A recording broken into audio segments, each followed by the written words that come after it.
Robert was just doing his job as a taxi driver when he helped a pregnant woman in distress get to the hospital. But the next day, his routine was interrupted. A man on a motorcycle was following him closely, urgently signaling him to pull over. Robert had no idea what awaited him next or how it would change his life forever. Let's get started.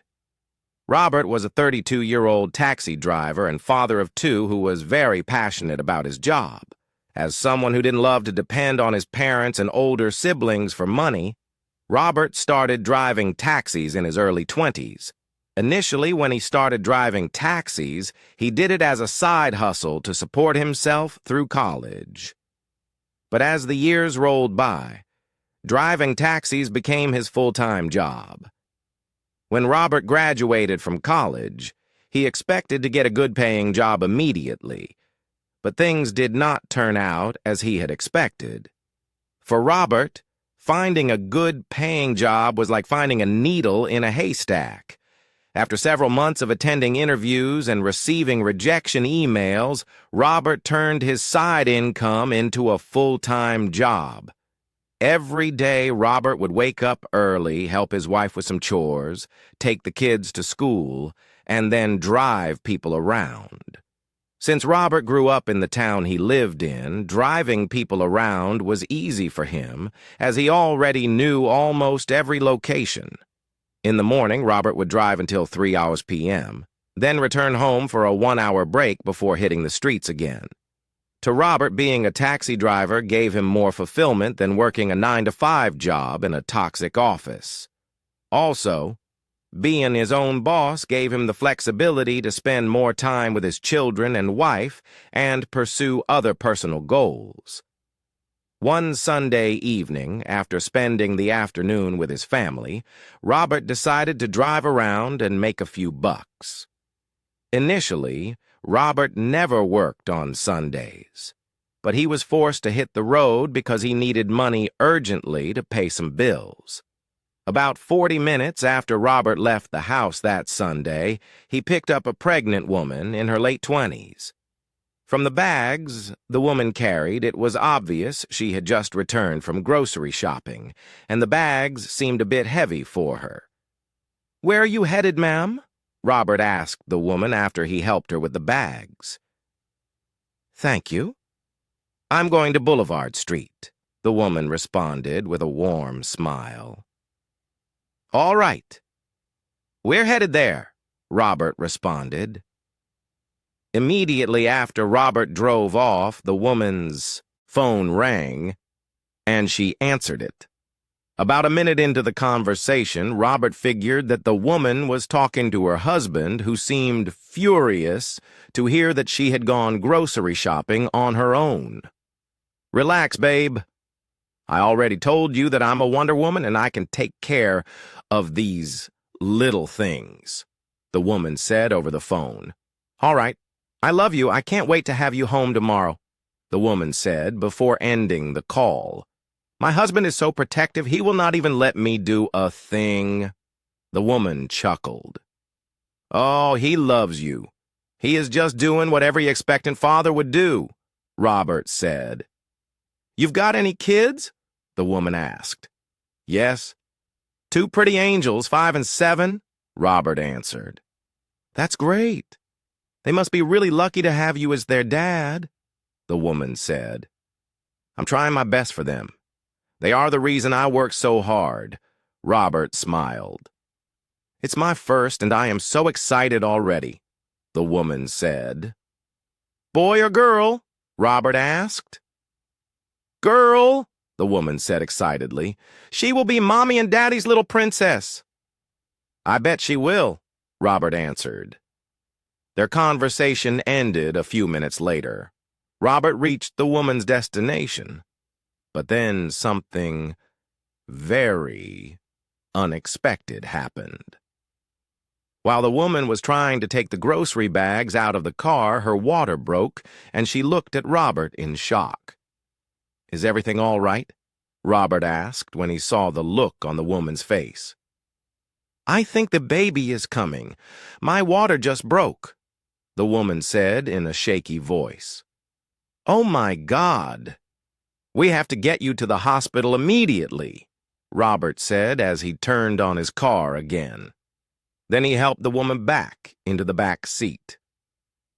The hospital was 15 minutes from the woman's apartment, and Robert tried his best to arrive there as fast as he could. "Hold on, ma'am. We are almost there. You will be fine," Robert said repeatedly, each time checking on the woman through his rearview mirror. "Please, can you drive faster? I don't think I can hold any longer," the woman screamed. From her facial expression and the way she was breathing heavily, it was obvious the woman was in severe pain. "We are almost there," Robert said. "I promise. You'll be lying on the hospital bed in no time," he added. Luckily for Robert, there was barely any traffic on the road, and he arrived at the hospital faster than he had expected. Immediately, Robert pulled over in front of the hospital. He ran out of his car and called a nurse who rushed to his car with a wheelchair to help carry the woman. By this time, the woman was already groaning in pain, and she could barely stand without support. "You'll be fine. I know you will. Remember your Wonder Woman," Robert said as the nurse wheeled the woman to a private room. After hanging around the hospital for some minutes, Robert finally drove off and continued carrying passengers. Before leaving the hospital, he ensured he dropped the grocery bags, including her purse and phone, in the woman's room. Even though the incident was quite emotional for Robert, he still drove around until evening before returning home. In fact, to show that Robert cared about the woman, he told his wife and daughters about her while having dinner. The following day, Robert woke up as usual, followed his routine, and began carrying passengers. Around 8 a.m., around 10 a.m., while dropping off a passenger, Robert noticed that a man on a motorbike had been following him, but he never got too close to his car. After Robert dropped off the passenger, the motorbike followed him at a faster speed, and the next thing, the driver signaled him to pull over. "Is everything okay?" Robert asked the man as soon as he stepped out of his car. "Hey, man, I'm sorry I had to stop you this way. I'm Jack," the bike rider introduced himself. "I'm not sure I know you, Jack," Robert said in a confused tone. "No, you don't, but I know you," Jack said.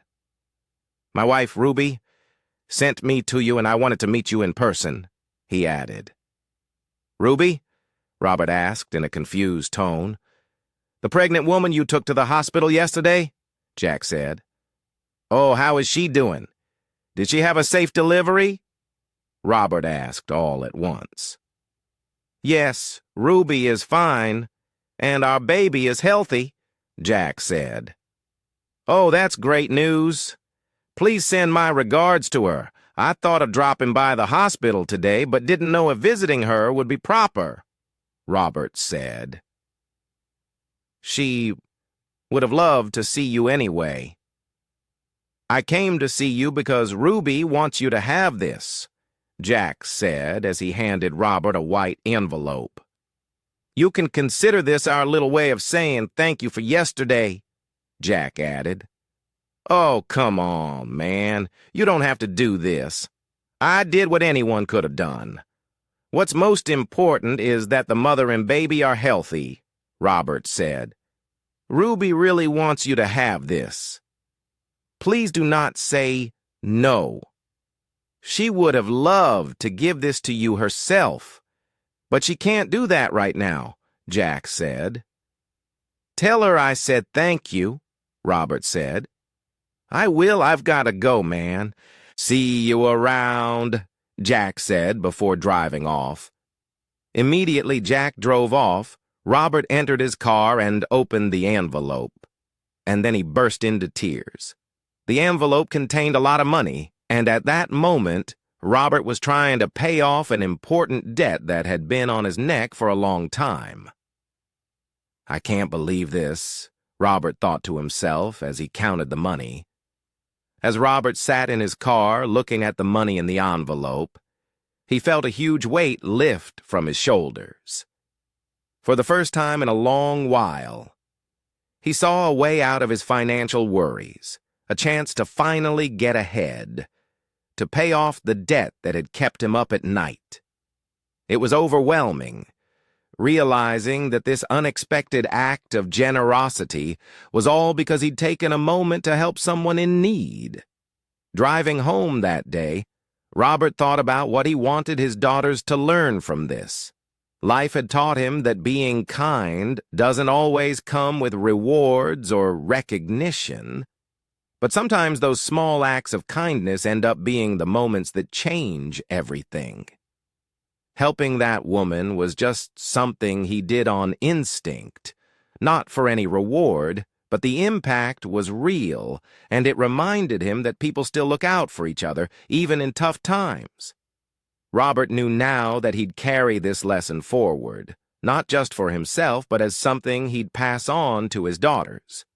They'd know that doing good matters, even if no one else sees it, and that sometimes, when you least expect it, life has a way